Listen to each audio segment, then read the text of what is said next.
ഐക്യ വിഷയം നമ്മൾ ചർച്ച ചെയ്തുകൊണ്ടിരിക്കുമ്പോൾ രാഷ്ട്രീയം, അതായത് നിഷ്പക്ഷമായി നിൽക്കുന്ന ഒരു വിഭാഗവുമായിട്ട് ചർച്ച നടക്കുമ്പോൾ ഏതെങ്കിലും രാഷ്ട്രീയ പാർട്ടിയിൽപ്പെട്ട ഒരു നേതാവിനെ അതിനെപ്പറ്റി സംസാരിക്കാൻ എൻ്റെ അടുത്ത് വിടുക എന്ന് പറഞ്ഞാൽ അതിൻ്റെ പിന്നിൽ തന്നെ അർത്ഥം ആർക്ക് വേണ്ടി? അത് ഞങ്ങളും ഇത് കണ്ട കാര്യങ്ങൾ മനസ്സിലാകുന്ന ആളുകളാണ്.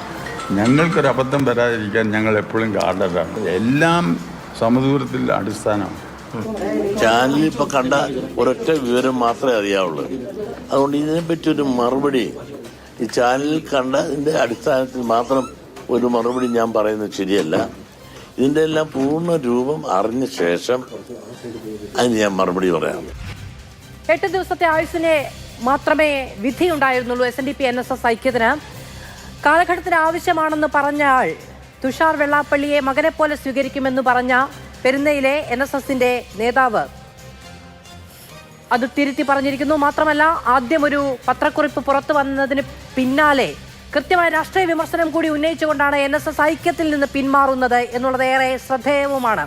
എന്താണ് ഐക്യത്തിന് വിഘാതമായി സംഭവിച്ചത് എന്നത് സംബന്ധിച്ച് അഭ്യൂഹങ്ങൾ ഏറെയുണ്ടെങ്കിലും രാഷ്ട്രീയ ലക്ഷ്യം തിരിച്ചറിഞ്ഞു എന്നുള്ളതാണ് NSS ജനറൽ സെക്രട്ടറി അടക്കം വ്യക്തമാക്കുകയും ചെയ്യുന്നത്. എന്തുകൊണ്ട് പൊട്ടി NSS SNDP ഐക്യം?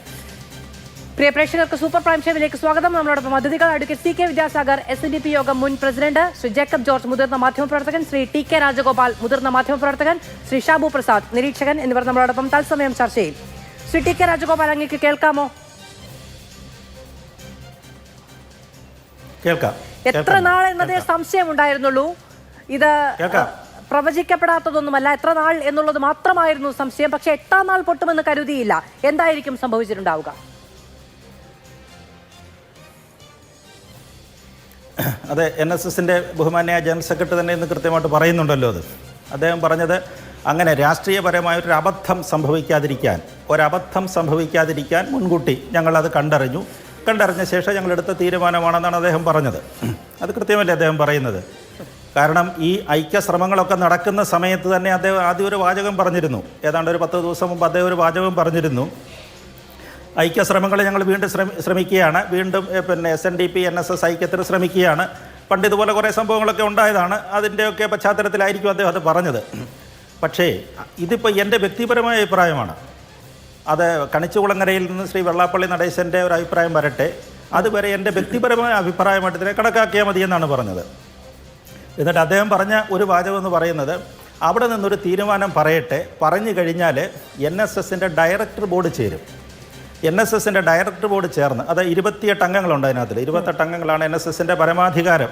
NSSൻ്റെ പരമാധികാര ബോഡി എന്ന് പറയുന്നത് അതിൻ്റെ ഡയറക്ടർ ബോർഡാണ്.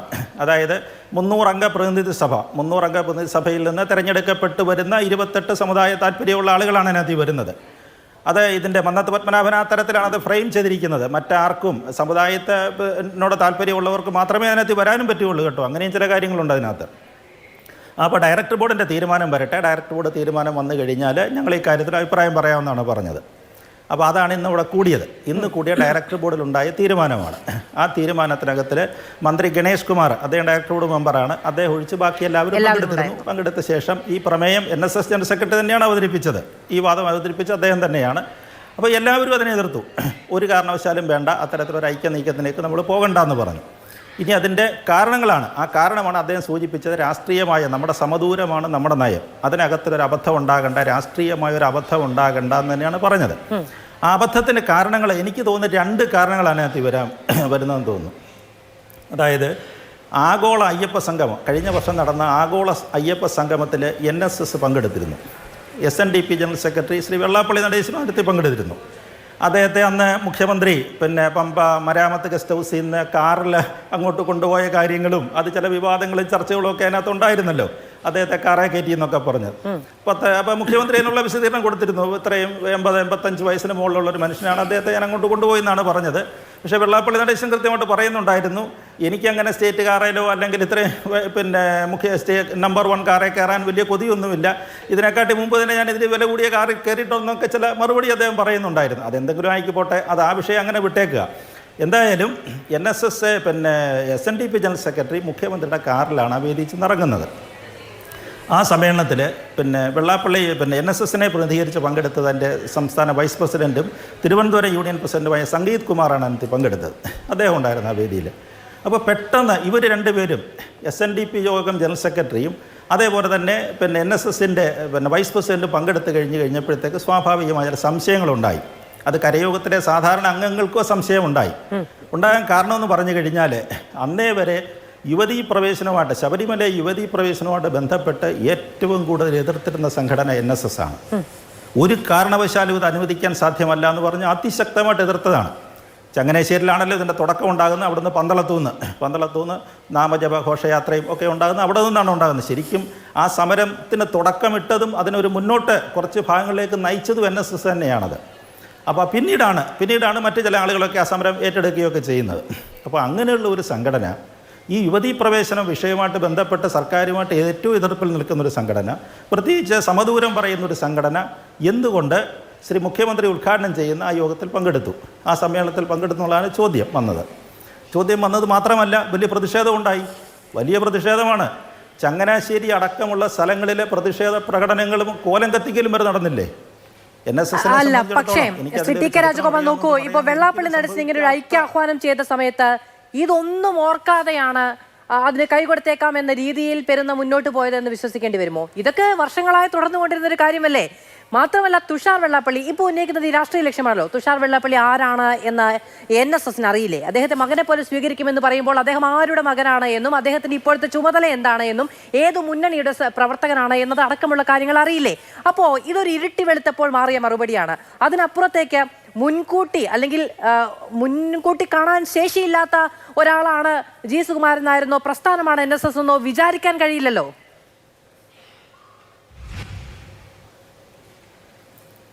തീർച്ചയായിട്ടും അത് അങ്ങനെ ഒരു ചോദ്യം അതിനകത്തിലുണ്ട്. അതായത് അദ്ദേഹം ഒരു 8-9 ദിവസം മുമ്പ് പറഞ്ഞൊരു കാര്യം, നമ്മൾ ഈ ഐക്യ ചർച്ചകളൊക്കെ മുന്നോട്ട് കൊണ്ടുപോവുകയാണ്, അതിനായിട്ട് മധ്യസ്ഥനായിട്ട് ആദ്യം വരുന്നത് ശ്രീ തുഷാർ വെള്ളാപ്പള്ളി ആയിരിക്കും എന്നാണ് പറഞ്ഞത്.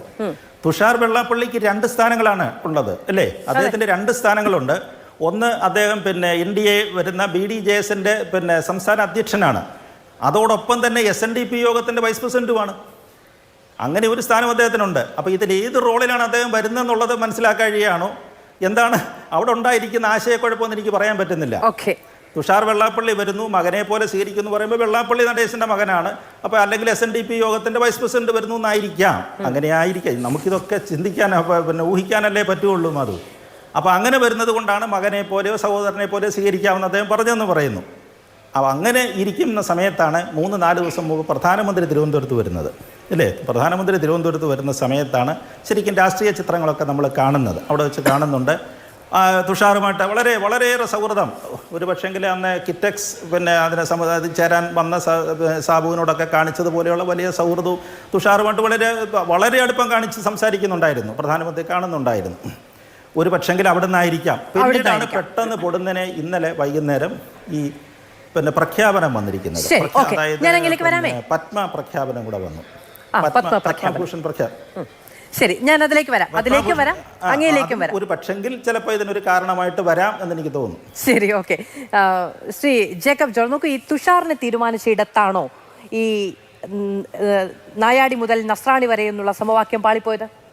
എനിക്ക് തോന്നുന്നു, എൻ്റെ അറിവും അങ്ങനെയാണ്, അത് ബോർഡിനകത്ത് എതിരഭിപ്രായം ഉണ്ടായി, ശക്തമായ എതിരഭിപ്രായം ഉണ്ടായി. പ്രായമാവുമ്പോൾ ആൾക്കാർക്ക് ദൗർബല്യം ബാധിക്കും, മനസ്സിനും ശരീരത്തിനും. ഒരു പക്ഷേ പഴയ ശക്തനായ കരുത്തനായ സുകുമാരൻ നായരല്ല ഇന്ന് സെക്രട്ടറിയുടെ കസേരയിൽ. അദ്ദേഹത്തിന് വഴങ്ങേണ്ടി വന്നു എന്നാണ്. ഒരു പക്ഷേ ഡയറക്ടർ ബോർഡ് യോഗത്തിൽ നല്ലൊരു അഭിപ്രായം ഉണ്ടായാൽ അദ്ദേഹത്തിന് വഴങ്ങേണ്ടി വരും. സെക്രട്ടറിയുടെ അധികാരം അങ്ങനെയാണ്. അതുകൊണ്ട് സ്വാഭാവികമായിട്ടും വഴങ്ങിയതാവാനാണ് സാധ്യത എന്ന് ഞാൻ അനുമാനിക്കുന്നു. മധു, പിന്നെ വേറെ എന്തെങ്കിലും നമുക്കിപ്പം വരുന്ന ദിവസങ്ങളിൽ കാണാമല്ലോ. പിന്നീട് അതൊരു പ്രധാനമാണ്. വെള്ളാപ്പള്ളി നടേശൻ്റെ മകൻ തുഷാർ വെള്ളാപ്പള്ളി BJPക്കാരനാണ് എന്നൊക്കെ ആർക്കും അറിയാൻ മേലാത്തേ? സുകുമാരൻ നായർക്ക് ബഹുമാനപ്പെട്ട സെക്രട്ടറിക്ക് നേരത്തെ അറിയാൻ മേലാഞ്ഞിട്ടല്ലല്ലോ, നേരത്തെ അറിയാമായിരുന്നു, വർഷങ്ങളായിട്ട് അറിയാമായിരുന്നു. അങ്ങനെ ഒരാൾ, ഇതൊക്കെ അതിനകത്ത് ഒരു വീട്ടിൽ തന്നെ എല്ലാവരും ഉണ്ട്. ഇങ്ങേപ്പുറത്തൊരു ഇടതുപക്ഷത്തോട്ട് ചായ്വുണ്ട്. ഇതെല്ലാം രാഷ്ട്രീയമാണ്. വെള്ളാപ്പള്ളിയുടെ വീട്ടിൽ ഇതൊക്കെയും രാഷ്ട്രീയമാണ്. രാഷ്ട്രീയം എന്ന് വെച്ചാൽ എന്താ, ഒരാൾ പിണറായിയെ പിടിച്ചിട്ടുണ്ട്, വേറെ ഒരാളെ മകൻ ശരിക്കും പറഞ്ഞാൽ മുന്നണിയുടെ നേതാവാ. ശ്രീ ജേക്കബ് ജോസഫ്, ഞാൻ ഒരു കാര്യം ചോദിക്കട്ടെ.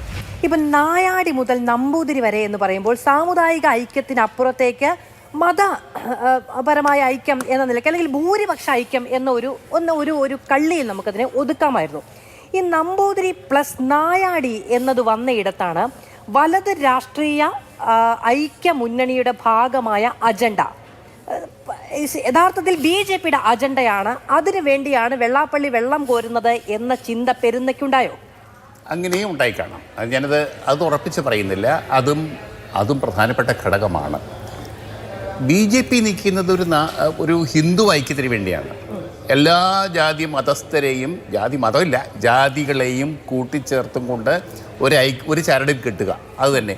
അത് പണ്ട് 1949-50 കാലഘട്ടത്തിലെ ആർ ശങ്കറും സാക്ഷാൽ മതവും കൂടി ചേർന്ന് ഉണ്ടാക്കിയ കൂട്ടുകെട്ട് തന്നെയാണ്. അല്ല, അതിന്റെ കൂടെ ഇപ്പം ഇടക്കാലത്തുണ്ടായ ഈ പറയുന്ന ക്രിസ്ത്യൻ വിഭാഗത്തിൽ നിന്നുള്ള വോട്ടുകൾക്ക് വേണ്ടിയിട്ടുള്ള ചില സമീപനങ്ങൾ BJPയുടെ ഭാഗത്തുനിന്നുണ്ടായല്ലോ.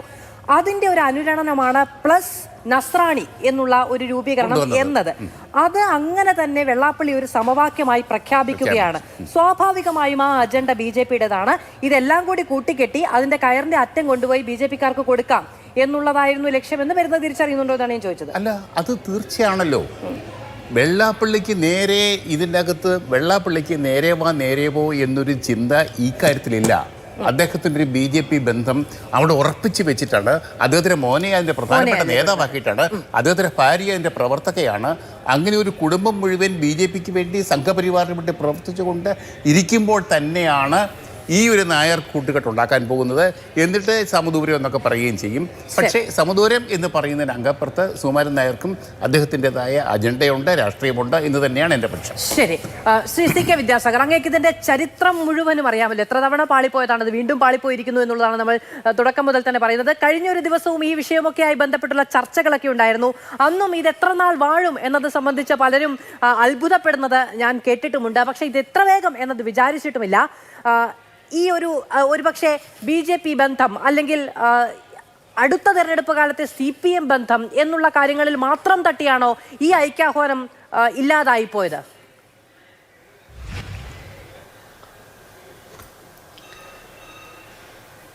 ഈ ഐക്യം ഇല്ലാതായത് NSSന്റെ ഡയറക്ടർ ബോർഡിൽ ഇത് സംബന്ധിച്ചിട്ടുള്ള ചർച്ച നടന്നപ്പോൾ അവിടെ ഒരു ശക്തമായ എതിരഭിപ്രായം ഉയർന്നു വന്നു എന്നാണ് ഞാൻ മനസ്സിലാക്കുന്നത്.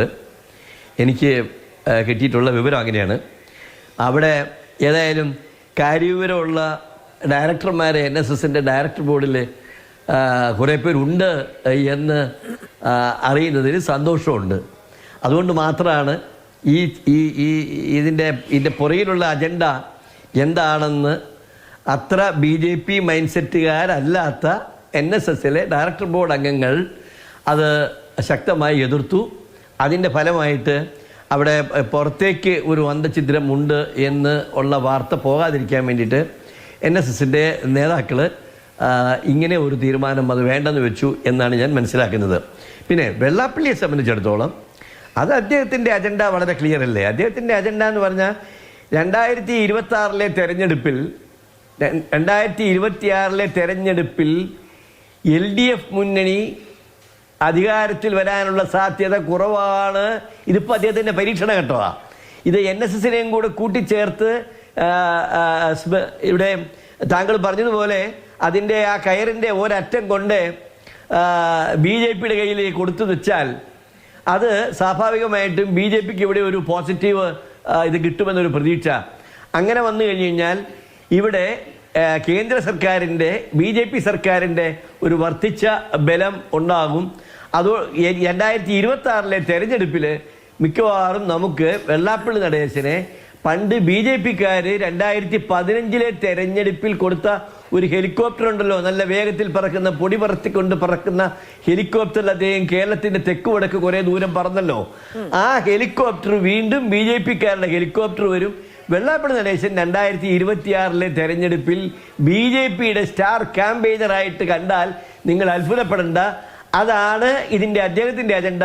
ആ അജണ്ടയിലേക്ക് തന്ത്രപൂർവ്വം ഈ നായാടിയെയും നമ്പൂതിരിയെയും നായരെയും ഒക്കെ കൂടെ ചേർത്തുകൊണ്ടുള്ള ഒരു ഓളം കൂടെ ഉണ്ടാക്കി കഴിഞ്ഞാൽ അത് കുറച്ചുകൂടെ ശക്തമാക്കാൻ കഴിഞ്ഞേക്കും എന്ന ഒരു ടാക്ടിക്സ് ആണ് വെള്ളാപ്പള്ളി നടേശൻ ആവിഷ്കരിച്ചത്.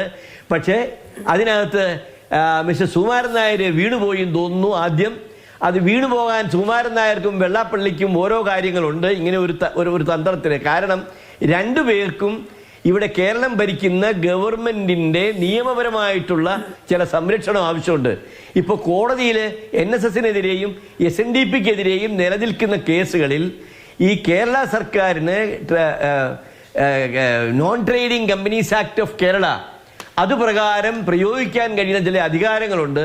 ആ അധികാരം പ്രയോഗിക്കേണ്ട ഒരു അവസരം വന്നാൽ അത് വ്യക്തിപരമായി തങ്ങൾക്ക് പാരയാകരുത് എന്നുള്ള ലക്ഷ്യത്തോട് കൂടിയിട്ടാണ് ഇവർ രണ്ടുപേരും ഇപ്പോൾ പിണറായി വിജയൻ പറയുന്നിടത്ത് ഇരിക്കാനും നിൽക്കാനും അദ്ദേഹത്തിനോടൊപ്പം കാറിൽ കയറാനും മീറ്റിങ്ങിൽ പങ്കെടുക്കാനും ഒക്കെ ആവേശം കാണിക്കുന്നത് എന്ന ഒരു സംഗതിയുണ്ട്.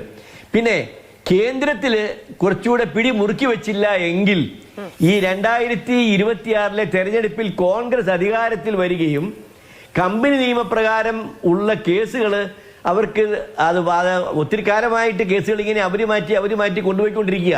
എപ്പോഴാണ് അതുമേൽ ഒരു തീരുമാനം ഉണ്ടാകുമെന്ന് അറിയില്ല. അപ്പോൾ അഡ്വേഴ്സ് ആയിട്ടൊരു തീരുമാനം ഉണ്ടായാൽ ആ സമയത്ത് കേന്ദ്ര സർക്കാരിന് ഇതിന് ഇടപെടാൻ കഴിയുന്ന വിധത്തിലുള്ള ഒരു ചാലും കൂടി കയറിയിട്ടുണ്ട്. അതിന്റെ ചരിത്രം ഇച്ചിരി ലീഗലാ. അതായത് ഇത് കേരളത്തിലെ ഇന്ത്യൻ കമ്പനീസ് ആക്ട് അനുസരിച്ചാണെന്നുണ്ടെന്നുണ്ടെങ്കിൽ കേന്ദ്രത്തിനാണ് ഇതിനകത്ത് ഇടപെടാൻ അവകാശം കിട്ടുക. നോൺ ട്രേഡിംഗ് കമ്പനീസ് ആക്ട് അനുസരിച്ചാണ് എങ്കിൽ സംസ്ഥാന സർക്കാരിനാണ് അധികാരം ഉണ്ടാവുക. ഇത്രയും കാലം നോൺ ട്രേഡിംഗ് കമ്പനീസ് ആക്ട് അനുസരിച്ചാണ് SNDP യോഗം നടത്തി വന്നിരിക്കുന്നത് എന്ന് പറഞ്ഞുകൊണ്ടിരുന്ന വെള്ളാപ്പള്ളി നടേശൻ ഇപ്പോ ബോംബെയിലുള്ള ഒരു യൂണിയൻകാരെ കൊണ്ട് കേരള ഹൈക്കോടതിയിൽ ഒരു ഹർജി കൊടുപ്പിച്ചു. അയ്യോ, ഇത് കേരളത്തിന് പുറത്തുള്ള സംസ്ഥാനങ്ങളിലും വ്യാപിച്ചു കിടക്കുന്നതാണ്, അതുകൊണ്ട് ഇത് നോൺ ട്രേഡിംഗ് കമ്പനീസ് ആക്ട് അനുസരിച്ചല്ല പോകേണ്ടത്, ഇന്ത്യൻ കമ്പനീസ് ആക്ട് അനുസരിച്ചിട്ട് പോകേണ്ടതാണ് എന്ന് പറഞ്ഞുകൊണ്ട് ഒരു ഹർജി കൊടുക്കുകയും ആ ഹർജിയിന്മേൽ ഡിവിഷൻ ബെഞ്ച് 2 ആഴ്ച മുൻപ് കേരള ഹൈക്കോടതിയിൽ നിന്ന് ഒരു വിധി പുറപ്പെടുവിക്കുകയും ചെയ്തിട്ടുണ്ട്. ആ വിധി സുപ്രീം കോടതിയിൽ ചലഞ്ച് ചെയ്യാനായിട്ട് ഞങ്ങൾ പരിശ്രമങ്ങൾ നടത്തിക്കൊണ്ടിരിക്കുകയാണ്. ഉടനെ തന്നെ അത് സുപ്രീം കോടതിയിൽ വരും. അപ്പോൾ കേന്ദ്രത്തിനാണ് ഇപ്പോൾ ഇതിൽ അധികാരം വിനിയോഗിക്കാൻ കഴിയുക എന്ന അവസ്ഥയിലേക്ക് മാറ്റിയെടുക്കേണ്ടത് അനിവാര്യമായി വെള്ളാപ്പള്ളി നടേശൻ കരുതുന്നു. കാരണം ഇവിടെ UDF അധികാരത്തിൽ വന്നാൽ ആ അപകടം അദ്ദേഹം അങ്ങ് ദൂരെ കാണുന്നു. അങ്ങനെ വന്നാൽ പിന്നെ സ്വാഭാവികമായിട്ടും അദ്ദേഹത്തിന്റെ നാളുകൾ SNDP യോഗം ജനറൽ സെക്രട്ടറിയുടെ കസേരയിലുള്ള അദ്ദേഹത്തിന്റെ ഇരിപ്പ് വളരെ പ്രിക്കേറിയസ് ആണ്. അങ്ങനത്തെ ഒരു അരക്കില്ലത്തിൽ പെട്ടിരിക്കുന്ന ഒരവസ്ഥയിലാണ് വെള്ളാപ്പള്ളി നടേശൻ. ഏതാണ്ട് ഈ അരക്കില്ലത്തിന്റെ ഒരു ചൂട് NSSന്റെ നേതൃത്വത്തിനും അനുഭവിക്കേണ്ടതായിട്ട് വരും. കാരണം ഈ 2 കേസുകളിലും സമാനമായിട്ടുള്ള നിയമത്തിന്റെ ചാലുകളാണ് വഴിച്ചു ചെയ്തുകൊണ്ടിരിക്കുന്നത്. അതുകൊണ്ട് അജണ്ട വളരെ വലുതാണ്. കാരണം സ്വന്തം ഡിഫൻസാണ്. വെള്ളാപ്പള്ളിയെ സംബന്ധിച്ചിടത്തോളം അദ്ദേഹത്തിന്റെ നിലനിൽപ്പിന്റെ ഡിഫൻസാണ്, സെൽഫ് ഡിഫൻസാണ് ഫസ്റ്റ് അജണ്ട. ആ സെൽഫ് ഡിഫൻസിനോടൊപ്പം ഇവിടെ രാഷ്ട്രീയത്തിൽ ഒരുപക്ഷെ തന്റെ മകന്റെ പാർട്ടിക്ക് കുറച്ചുകൂടി മേൽകൈ ഉണ്ടാക്കി കൊടുത്തു കഴിഞ്ഞാൽ കേന്ദ്രത്തിന് ഇച്ചിലൂടെ പിടിമുറക്കാനും ഒക്കെ കഴിഞ്ഞേക്കും. അതുകൊണ്ട് BJPയുടെ ഹെലികോപ്റ്ററിൽ കയറേണ്ട വന്നാൽ BJPയുടെ ഹെലികോപ്റ്ററിൽ കയറും, യാതൊരു സംശയവുമില്ല. 2026 ഞാൻ വെള്ളാപ്പള്ളി നടേശനെ പ്രതീക്ഷിക്കുന്നത് BJPയുടെ ഒരു സ്റ്റാർ ക്യാമ്പയിനർ ആയിട്ടായിരിക്കും എന്നാണ് എന്റെ കണക്കുകൂട്ടൽ. ഓക്കെ, ഒരു മാസം പിന്നെയും ഉണ്ടാകുമെന്നുള്ളതാണ് ശ്രീ CK വിദ്യാസാഗർ നോക്കിക്കാണുന്നത്. പക്ഷെ പെരുന്നയിൽ നിന്ന് വരുന്ന പ്രതികരണങ്ങൾക്കും അത്രമേൽ സ്ഥൈര്യമൊന്നും നമുക്ക് കാണാനും കഴിയുന്നില്ല. കാരണം വെള്ളാപ്പള്ളിയുടെ ഭാഗത്ത് നിന്ന് ഒരു ഐക്യാഹ്വാനം ഉണ്ടായ സമയത്ത് ഇങ്ങോട്ട് വന്നാൽ കേട്ടണമോ എന്ന കാര്യം ചിന്തിക്കാം എന്നാണ് NSS ആസ്ഥാനത്ത് നിന്ന് ആദ്യം വന്ന പ്രതികരണം. പിന്നെയാണ് കാലഘട്ടത്തിന്റെ ആവശ്യമാണ് എന്ന പ്രതികരണം വരുന്നത്. പിന്നെയാണ് തുഷാർ വെള്ളാപ്പള്ളിയെ മകനെ പോലെ സ്വീകരിക്കുമെന്ന പ്രഖ്യാപനം ദിവസങ്ങൾക്ക് മുമ്പ് മാത്രം ഉണ്ടാകുന്നത്. പിന്നെയാണ് ഈ വാർത്താക്കുറിപ്പിലൂടെയുള്ള ഐക്യാഹ്വാനം തള്ളലുണ്ടാകുന്നത്. പിന്നെയാണ് ഈ പറയുന്ന പ്രതികരണം, രാഷ്ട്രീയ ലക്ഷ്യമെന്ന പ്രതികരണവും ഉണ്ടാകുന്നത്. അപ്പോൾ ഇതിൽ ഒരു സ്വാഗതം നമുക്ക് ആദ്യം കാണാൻ പറ്റുന്നുണ്ടായിരുന്നില്ല. ഇപ്പോൾ പിന്നീട് ഈ രാഷ്ട്രീയ ലക്ഷ്യം എന്നുള്ളത് വ്യക്തമാക്കുകയും ചെയ്യുന്നത്. ശ്രീ ഷാബു പ്രസാദ്, നോക്കൂ, രാഷ്ട്രീയ ലക്ഷ്യം എന്ന് പറഞ്ഞുകൊണ്ട് പെരുന്ന അത് തള്ളി പറയുമ്പോൾ രാഷ്ട്രീയ ലക്ഷ്യം അവിടെ ഉണ്ടായിട്ടില്ലേ? കേരള രാഷ്ട്രീയത്തിൽ ഇതുവരെ ഇടപെടാത്ത, എങ്ങനെ പോകണമെന്ന ഡയറക്ഷൻ നൽകാത്ത, സ്ഥാനാർത്ഥിത്വവുമായി ബന്ധപ്പെട്ട് യാതൊരു തരത്തിലുള്ള ഇടപെടലും നടത്താത്ത ഒരു സംഘടനയാണോ NSS? നോക്കുമോ ഇതിലെ ഇപ്പൊ ഞാൻ ഇവിടെ ഒന്ന് രണ്ട് ഈ എല്ലാവരും പറഞ്ഞത് ഞാൻ വളരെ ശ്രദ്ധിച്ച് കേൾക്കുകയായിരുന്നു. അതായത് NSSന്റെ ഡയറക്ടർ ബോർഡിലുണ്ടായ അതിശക്തമായ എതിർപ്പ് കാരണം ജനറൽ സെക്രട്ടറി ശ്രീ സുകുമാരൻ നായർക്ക് വഴങ്ങേണ്ടി വന്നതുകൊണ്ടാകാം ഇങ്ങനെ സംഭവിച്ചത് എന്ന് NSSന്റെ ഈ സെറ്റപ്പ് അറിയാവുന്ന ആർക്കും അറിയാം. അവിടെ ജനറൽ സെക്രട്ടറി എന്ന് പറഞ്ഞു കഴിഞ്ഞാൽ സർവശക്തരാണ്. ഈ ഡയറക്ടർ ബോർഡ് എന്ന് പറഞ്ഞാൽ നമ്മളിപ്പം ഈ എന്താണ് AICC വർക്കിംഗ് കമ്മിറ്റി എന്ന് പറയുന്ന മാതിരിയുള്ളൊരു സംഭവമാണത്. ആ വർക്കിംഗ് കമ്മിറ്റിയുടെ തീരുമാനം എന്ന് പറയുന്നത് എന്താ? സോണിയാഗാന്ധിയുടെ അല്ലെങ്കിൽ രാഹുൽ ഗാന്ധി എടുക്കുന്ന തീരുമാനമാണ് അവരുടെ തീരുമാനം എന്ന് പറഞ്ഞതുപോലെയുള്ള ഒരു പാവ ബോഡിയാണത്. അതിൻ്റെ അകത്ത് കുറെ പാവകൾ ഇരിപ്പുണ്ട്. ജനറൽ സെക്രട്ടറി ആയിരിക്കുന്ന മനുഷ്യൻ എന്ത് പറയുന്നോ, എന്ത് തീരുമാനിക്കുന്നോ അതാണ് അവിടെ വേദവാക്യം. ഇത് കാലാകാലങ്ങളായിട്ട് NSSന്റെ ഒരു രീതി പണ്ടേക്ക് അതെ, അതായത് അത് വളരെ സുശക്തമായ രീതിയിൽ വളരെ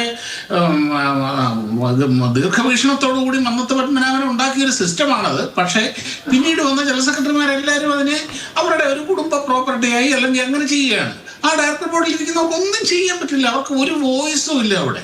അതാണ് ഇത് ജനറൽ സെക്രട്ടറിയുടെ സുകുമാരൻ നായരുടെ മാത്രം താല്പര്യമാണിത്. ഇവിടെ ഇനി മറ്റൊരു കാര്യം, ഈ രണ്ടു പേർക്കും ഇപ്പൊ ഒരു ഐക്യം ഒക്കെ സംഭവിക്കണമെന്നുണ്ടെങ്കിൽ അല്ലെങ്കിൽ യോജിച്ചു പോകണമെന്നുണ്ടെങ്കിൽ അവിടെ ചില അടിസ്ഥാനപരമായ കാര്യങ്ങൾ വേണ്ടെന്നത്. അതായത് പരസ്പര വിശ്വാസം എന്ന് പറയുന്ന സാധനം വേണം, പരസ്പര ബഹുമാനം എന്ന് പറയുന്ന ഒരു സംഭവം വേണം. ഇതൊക്കെ ഉണ്ടെങ്കിലല്ലേ ഒരു യഥാർത്ഥത്തിൽ ഒരു ഐക്യം അല്ലെങ്കിൽ യോജിച്ചു പോകൽ എന്നൊക്കെയുള്ള കാര്യങ്ങൾ നടക്കുകയുള്ളൂ. ഈ രണ്ടു പേർക്കും ഇങ്ങനെ ഒരു സാധനം ഉണ്ടോ ഒന്ന് ആലോചിച്ച് നോക്കൂ. പിന്നെ ഈ ജാതീയതക്കെതിരെയുള്ള അല്ലെങ്കിൽ ജാതീയതയ്ക്ക് അതീതമായിട്ടുള്ള ഒരു ഹിന്ദു ഐക്യം എന്ന് പറയുന്നത് ഈ സംഘടനകളുടെ അജണ്ടയിലുണ്ടോ അല്ലെങ്കിൽ ഈ നേതാക്കന്മാരുടെ അജണ്ടയിലുണ്ടോ? അങ്ങനെ ഒരു സംഭവം ഉണ്ടായാൽ പിന്നെ ഈ സംഘടനകൾ ഉണ്ടോ? ഇവരുടെ നിലനിൽപ്പ് തന്നെ ഉണ്ടോ? അതുകൊണ്ട് ഇതൊന്നും അവർ ആഗ്രഹിക്കുന്ന കാര്യങ്ങളല്ല, ഇതൊന്നും അവർ ആഗ്രഹിച്ച് ചെയ്യുന്നതല്ല. ചില പ്രത്യേക ഘട്ടങ്ങളിലുള്ള നിവൃത്തികേട് കൊണ്ട് മാത്രം ഈ പെട്ടെന്ന് എന്തോ ഒന്ന് സംഭവിക്കാൻ പോകുന്നൊരു തോന്നലുണ്ടാക്കുന്നു. അത് പെട്ടെന്ന് ഈ രണ്ട് കാന്തങ്ങളുടെ നോർത്ത് പോളും ബലം പിടിച്ചടുപ്പിച്ച് വെക്കുന്നു. കൈയൊന്ന് വെച്ച് കഴിഞ്ഞാൽ അത് തെറിച്ചു പോകും. അങ്ങനെയുള്ള പോലെയാണ് ഒരു ഐക്യശ്രമമാണ് ഇതൊക്കെ നടക്കുന്നത്. ഇതെത്ര കാലമായി നടക്കുന്നു? അത് മന്നത്ത് പത്മനാഭനും ആർ ശങ്കറും കൂടി ചേർന്ന് നടത്തിയ ഹിന്ദു മഹാമണ്ഡലം പോലെയുള്ളതല്ല. അവരൊക്കെ വളരെ തീക്ഷണാശാലികളായുള്ള ദീർഘവീക്ഷണമുള്ള സാമൂഹ്യ പ്രതിബദ്ധതയുള്ള ആത്മാർത്ഥതയുള്ള അങ്ങനെയുള്ള യുഗപ്രഭാവന്മാരായിരുന്നു അവരിവിടെ കിടക്കുന്നു, ഇവരിവിടെ കിടക്കുന്നു. പിന്നെ രാഷ്ട്രീയത്തിന്റെ കാര്യം, NSSന് രാഷ്ട്രീയമില്ലേ? ഇതിൻ്റെ അകത്ത് രാഷ്ട്രീയ ഉദ്ദേശത്തോടു കൂടിയാണ് വന്നത്, ഇതിൻ്റെ അകത്തുണ്ട് എന്ന് പറഞ്ഞത് കൊണ്ടാണ് ഞങ്ങൾ പിന്മാറിയത് എന്ന് പറയുന്നത്. ഇവർ പറയുന്നത് ഇവരുടെ പറച്ചിലും ചെയ്ത്തിലും എല്ലാം ഈ സമദൂരം എന്ന് പറയുന്നുണ്ടെങ്കിലും കൃത്യമായ രാഷ്ട്രീയമുണ്ട്. അവർക്ക് കൃത്യമായ രാഷ്ട്രീയമുണ്ട്, രാഷ്ട്രീയ താല്പര്യങ്ങളുണ്ട്, സ്വാർത്ഥ താല്പര്യങ്ങളുണ്ട്, അവരുടേതായ താല്പര്യങ്ങളുണ്ട്. ഇതെല്ലാം ഇവിടെ ഉണ്ട്. ഇതുകൊണ്ട് ഈ അല്ലാതെ ഇത് അതിന്റെ അടിസ്ഥാനം, അതായത് പ്രത്യേകിച്ച് ഈ രണ്ട് SNDPയുടെ കാര്യത്തിൽ എനിക്ക് അത്ര അറിയില്ല എന്റെ ഡയറക്ടർ ബോർഡിലെ കാര്യങ്ങൾ എന്താണെന്നുള്ളത്. പക്ഷെ NSSലെ ഡയറക്ടർ ബോർഡിലെ സർവശക്തൻ എന്നുള്ള പഴയ കാഴ്ചപ്പാട് അങ്ങ് തന്നെ പറഞ്ഞതുപോലെ NSSന്റെ ജനറൽ സെക്രട്ടറി ശക്തനായിരുന്ന സർവശക്തനായിരുന്ന ഒരു കാലമുണ്ടായിരുന്നു. അങ്ങ് പറഞ്ഞ യുഗപ്രഭാവന്മാരൊക്കെ ഇരുന്ന സമയത്ത് ശേഷം ഇങ്ങോട്ട് അത്രയുണ്ടോ എന്ന് എനിക്കറിയില്ല. കാരണം ഇതിനകം തന്നെ ഏറ്റവും അടുത്ത ദിവസം ഈ അയ്യപ്പ സംഘവുമായി ബന്ധപ്പെട്ട് ഒരു നിലപാട് പെരുന്നയിൽ നിന്നുണ്ടായപ്പോൾ പോസ്റ്ററുകളൊക്കെ ഈ പറയുന്ന ഇവരൊന്നും അറിയാതെ വരില്ലല്ലോ, കരയോഗങ്ങളൊന്നും അറിയാതെ വരില്ലല്ലോ, അവയടക്കം പുറത്തു വരുന്ന ഒരു സാഹചര്യവും ഉണ്ടായിരുന്നു. മറ്റൊന്ന്, ഇപ്പൊ നോക്കൂ, കോൺഗ്രസിനോട് മാത്രമാണ് ഏതെങ്കിലും ഒരു കാലത്ത് എന്തെങ്കിലും ഒരു അനുഭാവം കാണിച്ചിട്ടുള്ളത്. പക്ഷെ കോൺഗ്രസിന്റെ ഏറ്റവും ആഭ്യന്തര പ്രശ്നങ്ങളിൽ വരെ കയറി ഇടപെട്ട് കളയുകയും ചെയ്യും. CPMനോട് തുടക്കം മുതൽ നമുക്ക് ഓർമ്മയുണ്ടല്ലോ എവിടെ നിന്നാണ് ആ വൈരുദ്ധ്യം തുടങ്ങുന്നത് എന്നുള്ളത്. തുടക്കം മുതൽ ഇക്കാലത്തിനിടയ്ക്ക് എന്തെങ്കിലും തരത്തിലുള്ള അനുഭാവം ഉണ്ടായിട്ടില്ല. ഈ അയ്യപ്പ സംഗമം വരെ BJP ഒരു തരത്തിലും, ഈ ഏറ്റവും അടുത്താണ് സുരേഷ് ഗോപി രാഷ്ട്രീയ ലക്ഷ്യം വെച്ചുകൊണ്ടാണ് അവിടേക്ക് വന്നത് എന്നതടക്കമുള്ള പരാമർശങ്ങൾ ഉണ്ടായിട്ടുള്ളത്. അപ്പോ രാഷ്ട്രീയം എന്ന് പറയുന്നത് പെരുന്നയ്ക്ക് ഒരു കാലഘട്ടത്തിലും കേരളത്തെ അന്യമായിരുന്നില്ല.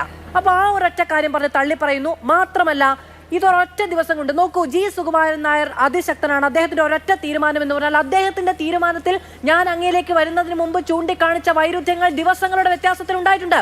അപ്പോൾ അവിടെ ഒരു സൂപ്പർ പവർ ഉണ്ട്. ജി സുകുമാരൻ നായരുടെ തീരുമാനത്തെ സ്വാധീനിക്കാൻ കഴിയുന്ന മറ്റെന്തോ ഒന്നുണ്ട്. അങ്ങ് പറഞ്ഞ പാവ ബോഡിക്കപ്പുറത്ത്, അബ്സല്യൂട്ട്ലി കറക്റ്റ്. ജി സുകുമാരൻ നായരുടെ തീരുമാനങ്ങളെ സ്വാധീനിക്കാൻ കഴിയുന്നത് എന്ന കാര്യങ്ങൾ എന്തൊക്കെയാകാം എന്നുള്ളത് ബഹുമാനപ്പെട്ട ശ്രീ വിദ്യാസാഗർ ഇവിടെ സൂചിപ്പിച്ചിരുന്നു. അതായത് ഭരിക്കുന്ന സർക്കാരിനോട് ചേർന്ന് നിന്നില്ലെങ്കിൽ പിടിവീഴുന്ന പ്രശ്നമുണ്ടാകുന്ന കാര്യങ്ങൾ അവിടെ ഉണ്ട്. അതുകൊണ്ട് തന്നെ ഒരു കാര്യം മാധു ഒന്ന് ആലോചിച്ച് നോക്കൂ. ഈ രണ്ടു കൂട്ടരും ഇവിടെ ശ്രീ വിദ്യാസാഗർ ഉണ്ട്, അദ്ദേഹം ചിലപ്പോൾ തുറന്ന് സമ്മതിക്കാൻ അദ്ദേഹത്തിന് ബുദ്ധിമുട്ടുണ്ടാവുമായിരിക്കും. എനിക്കത് പറയുന്നതിൽ ഒരു തടസ്സവുമില്ല. ഈ SNDPയുടെയും NSSന്റെയും നാടുനീളെയുള്ള സ്ഥാപനങ്ങളിൽ, സ്കൂളുകളിൽ, കോളേജുകളിൽ അപ്പോയിന്റ്മെന്റ് നടക്കുന്നത് എങ്ങനെയാണ് മാധു? പച്ചയ്ക്ക് കൈക്കൂലി വാങ്ങിക്കൊണ്ടല്ലേ നടക്കുന്നത്. ഒന്നാം തരമായിട്ട് കട്ടയ്ക്കായിട്ട് ക്യാഷ് എണ്ണി മേശപ്പുറത്ത് വെച്ചാലല്ലാതെ അവിടെ ജോലി കിട്ടുമോ? ഇത് കള്ളപ്പണമാണ്, കള്ളത്തരമാണ്. ഇത് ആർക്കും ഇവിടെ അറിയാൻ വയ്യാത്തത്. ഇതൊരു സർക്കാരിന്റെ സഹായമില്ലാതെ, സർക്കാരിന്റെ സപ്പോർട്ടില്ലാതെ നടക്കുന്ന കാര്യമാണോ? അപ്പോൾ ഇവർക്ക് സർക്കാർ വേണം. ഇപ്പൊ ഇവിടെ BJP അധികാരത്തിലിരിക്കുന്ന ഒരു കക്ഷിയായിരുന്നുവെങ്കിൽ, BJPക്ക് അങ്ങനെ ഒരു സംഭവം ഉണ്ടെങ്കിൽ ഈ സുകുമാരൻ നായർക്ക് BJPയുടെ അടുത്ത് ഇതുപോലെ തന്നെ കാണിക്കും. അടുത്ത കാലത്തെങ്ങും കേരളത്തിൽ BJP അധികാരത്തിൽ വരാൻ സാധ്യതയില്ല എന്നുള്ളത് കൊണ്ടാണ് അയാൾ ഈ ധാർഷ്ട്യം കാണിക്കുന്നത്, ഈ അഹങ്കാരം കാണിക്കുന്നത്. അതല്ല BJPയെ തൊട്ട് കഴിഞ്ഞ് കഴിഞ്ഞാൽ കളി മാറും, പിടി വീഴും എന്ന ഒരു വിചാരമുണ്ടെങ്കിൽ, ആ ഒരു സംഭവം ഉണ്ടെങ്കിൽ ഇപ്പോഴും കേന്ദ്ര ഗവൺമെന്റ് ഒക്കെ വിചാരിച്ചാൽ പറ്റും. പക്ഷെ കേന്ദ്ര ഗവൺമെന്റിനെ സംബന്ധിച്ചോളം സുകുമാരൻ നായർ ഒരു ഇരയെ അല്ല, ശ്രദ്ധിച്ചിട്ടേ ഇല്ല. അതുകൊണ്ടാണത്. അല്ലെങ്കിൽ അങ്ങനെ ഒരു ഘട്ടം വരട്ടെ, കാണാൻ കളി മാറുന്നത്. ഈ നാട്ടിൽ നടക്കുന്ന ഒന്ന് ആലോചിച്ച് നോക്കൂ. ഒറ്റ കാര്യം മാധു, ഈ നാട്ടിൽ നിങ്ങൾ മാധ്യമങ്ങൾ പോലും അതിനെപ്പറ്റി ഒന്നും പറയുന്നില്ല. നമ്മുടെ കൺമുമ്പിൽ നടക്കുന്ന ഏറ്റവും വലിയൊരു കൊടിയ അനീതിയല്ലേ ഇത്? 1 കോടി രൂപയാണെന്നേ ഒരു കോളേജ് ലെക്ചർ നിയമനത്തിന് വാങ്ങുന്നത്. എല്ലാ സാമുദായിക സംഘടനകൾക്കും അനുവദിച്ചു കൊടുക്കുന്ന വിദ്യാഭ്യാസ സ്ഥാപനങ്ങളിലൊക്കെ അങ്ങനെയാണത്. NSSന് മാത്രം ബാധകമായ ഒന്നല്ല. നമ്മളിപ്പോ രാഷ്ട്രീയ കാര്യം പറഞ്ഞ ഈ പറയുന്ന SNDP NSSനെ വിമർശിക്കുമ്പോൾ എല്ലാ സംഘടനകൾക്കും ഉണ്ട്. മാധു, അത് അനീതിയാണോ അല്ലയോ? അത് മാത്രം പറ. ഈ കോടിക്കണക്കിന് രൂപ, ലക്ഷക്കണക്കിന് കോടിക്കണക്കിന് എണ്ണിക്കൊടുത്ത് ജോലി ഇങ്ങനെ ലേലം ചെയ്ത് കൊടുക്കുന്നത് അനീതിയാണോ അല്ലയോ?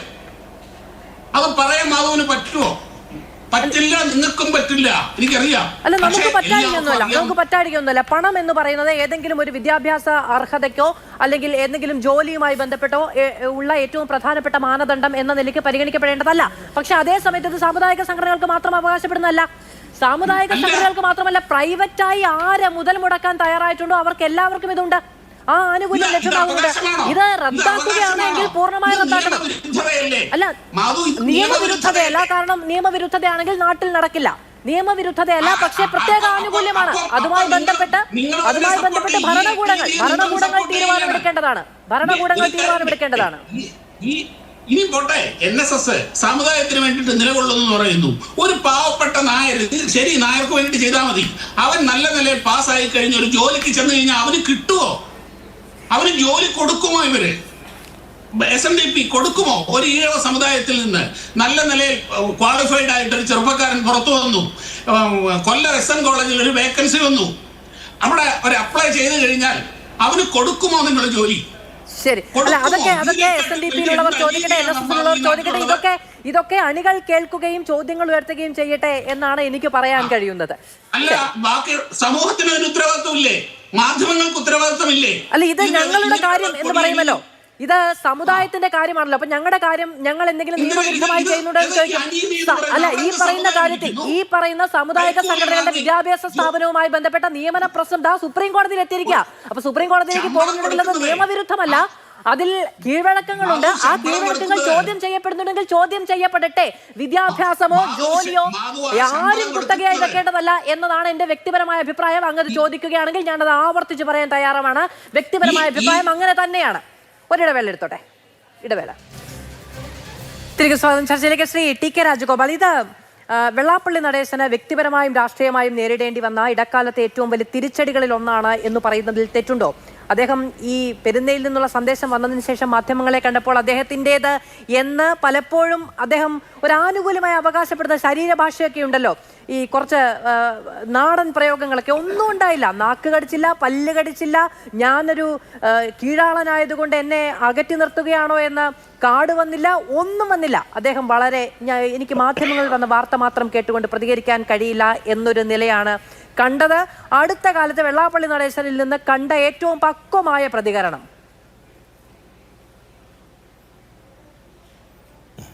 അത് മാധു, ഇന്നത്തെ പ്രതികരണം വെച്ചിട്ട് നമ്മളതിനെ വിലയിരുത്തരുത്. ഈ വരുന്നുണ്ടല്ലോ, അദ്ദേഹം തന്നെ കൃത്യമായിട്ട് പറഞ്ഞായിരുന്നല്ലോ, 2 ദിവസം കഴിയട്ടെ, ഞാൻ കാര്യങ്ങളൊക്കെ ഒന്ന് പഠിക്കട്ടെ, എന്താ അവിടെ സംഭവിച്ചത്, പെരുന്നേൽ എന്താ സംഭവിച്ചെന്നുള്ളതിനെക്കുറിച്ച് ഞാനൊന്ന് പഠിക്കട്ടെ, പഠിച്ച ശേഷം ഞാൻ പ്രതികരിക്കാമെന്നാണ് പറഞ്ഞത്. അപ്പോൾ അന്നേരം ആ സമയത്ത് അദ്ദേഹം പല്ല് കടിക്കുമോ നാക്ക് കടിക്കുമോ നമുക്ക് പറയാനൊക്കത്തില്ല. കാരണം അങ്ങനെയാണ്, അദ്ദേഹം ശക്തമായിട്ട് പ്രതികരിക്കുന്ന ഒരാളാണ്, വിഷയങ്ങളോട് ശക്തമായിട്ട് പ്രതികരിക്കുന്ന ഒരാളാണ് അദ്ദേഹം. അത് എല്ലാ അനുഭവങ്ങളും നമുക്ക് അത്തരം കാര്യങ്ങളുണ്ടല്ലോ. പിന്നെ മുമ്പേ സൂചിപ്പിച്ചൊരു കാര്യം, ഡയറക്ടർ ബോർഡ് യോഗത്തിൽ NSSൻ്റെ ഡയറക്ടർ ബോർഡ് യോഗം എന്ന് പറഞ്ഞു കഴിഞ്ഞാൽ അത് സമുദായത്തിൻ്റെ താല്പര്യങ്ങളാണ്. സമുദായത്തിൻ്റെ താല്പര്യങ്ങൾ സംരക്ഷിക്കുന്ന ആളുകൾ മാത്രമേ അതിനകത്ത് വരാറുള്ളൂ. അങ്ങനെ തന്നെയാണ് അതിൻ്റെ കാര്യം. കാരണം അതൊക്കെ നമ്മൾ അറിഞ്ഞിട്ടുള്ള ആളുകളാണ്, അനുഭവിച്ചിട്ടുള്ള ആളാണ് ഞാൻ. പ്രത്യേകിച്ച് മാതൃഭൂമി പത്രം നിരോധിച്ചൊരു സമയമുണ്ടായിരുന്നു. മാതൃഭൂമി പത്രം ഒരു ലേഖനം വന്നത്, പിന്നെ ഒരു നോവൽ വന്നതിൻ്റെ പേരിൽ, വീക്കിലിയിൽ ഒരു നോവൽ പ്രസിദ്ധീകരിച്ചതിൻ്റെ പേരിൽ NSS ഈ പത്രം നിരോധിച്ചു. NSSലും സമുദായത്തിലും മാതൃഭൂമി പത്രം വരുത്തണ്ട എന്ന് തീരുമാനിച്ചു.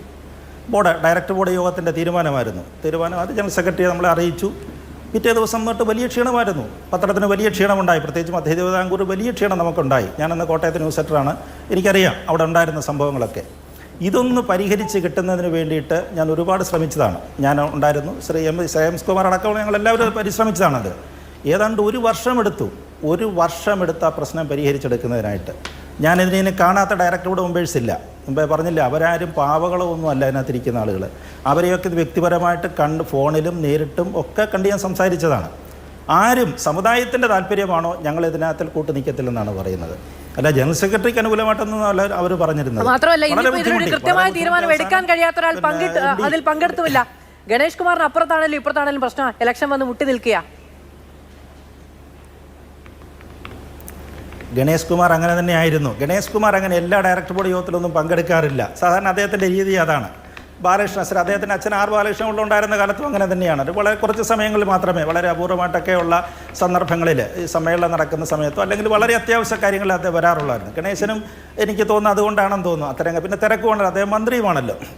പിന്നെ മുമ്പ് ഇടതുപക്ഷത്തിൻ്റെ കാര്യം പറഞ്ഞു. വെള്ളാപ്പള്ളി ഇടതുപക്ഷത്തിന് വേണ്ടി ശ്രമിക്കുകയാണ്, അപ്പോൾ അതിനകത്ത് നിന്ന് മാറുന്നെന്നൊക്കെ പറയുന്നു. പക്ഷേ ആ നിലപാടിനോടും എനിക്ക് യോജിപ്പില്ല. കാരണം NSSന് ഏറ്റവും കൂടുതൽ ആനുകൂല്യങ്ങൾ കിട്ടിയിട്ടുള്ളത് LDF സർക്കാരിൻ്റെ കാലത്താണ്. എനിക്ക് നേരിട്ടറിയാവുന്ന കാര്യമാണ്. 2006 VS അച്യുതാനന്ദൻ്റെ സർക്കാരിൻ്റെ കാലത്ത് അന്ന് നിയമമന്ത്രി വിജയകുമാറായിരുന്നു നിയമമന്ത്രിയായിരുന്ന കാലത്ത്. ആ സമയത്ത് NSSന് ഒരുപാട് ഭൂമി പ്രശ്നങ്ങളുണ്ടായിരുന്നു. തിരുവനന്തപുരം MG കോളേജിന് ഒരുപാട് ഭൂമിയുടെ തർക്കമുണ്ടായിരുന്നു. കറുകച്ചാല, നിലമേൽ, അങ്ങനെ കുറേ സ്ഥലങ്ങളിലായിട്ട് ഒത്തിരി ഭൂമി വ്യവഹാരങ്ങൾ വർഷങ്ങളായിട്ട് നടക്കുകയായിരുന്നു. NSSന് തന്നെ റൈറ്റ് കിട്ടിയിരുന്നില്ല.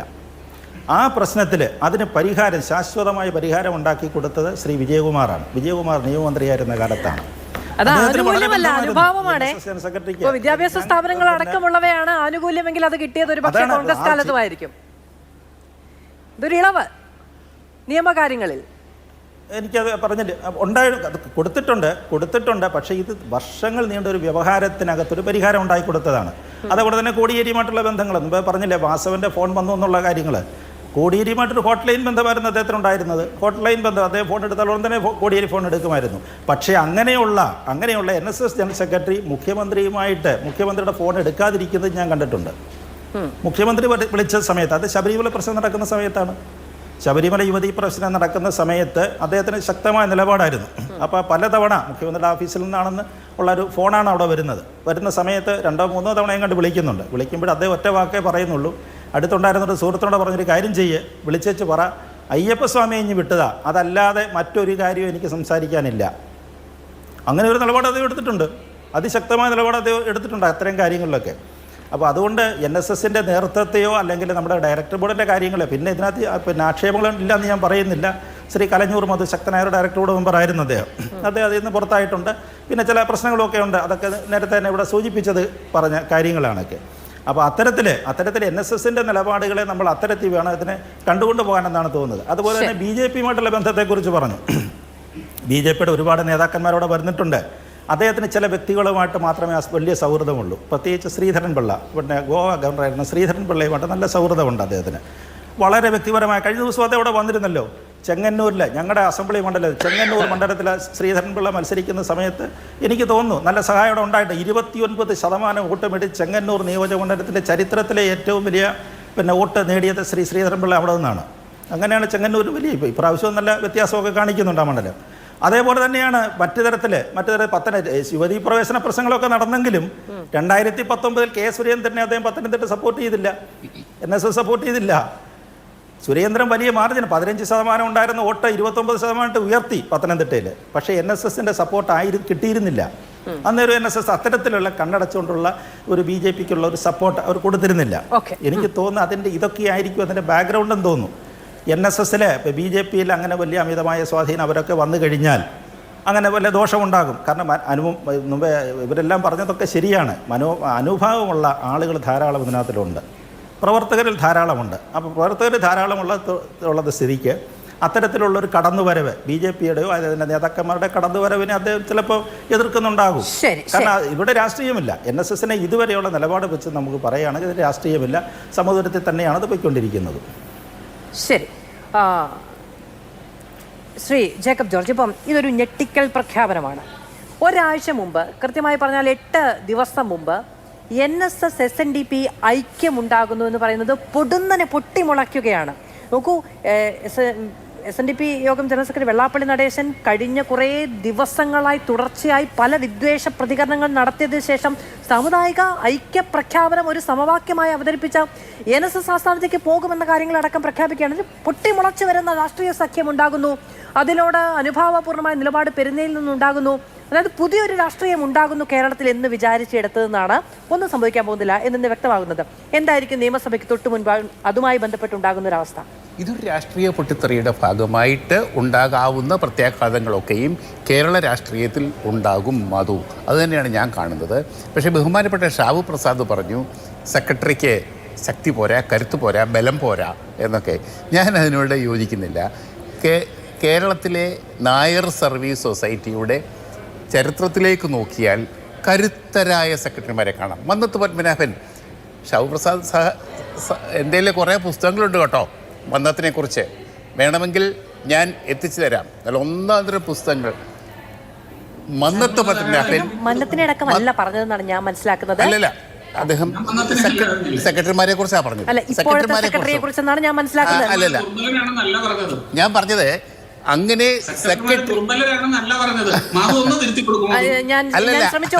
അല്ല, അങ്ങനെ ആ പദവിയിലിരിക്കുന്നവർക്ക് ഒരു കരുത്തുണ്ട്. ആ സെക്രട്ടറിയുടെ കരുത്തൊന്ന് വേറെ തന്നെയാണ്. സുകുമാരൻ നായർക്ക് കരുത്തുണ്ട് എന്ന് പറയുന്നില്ല.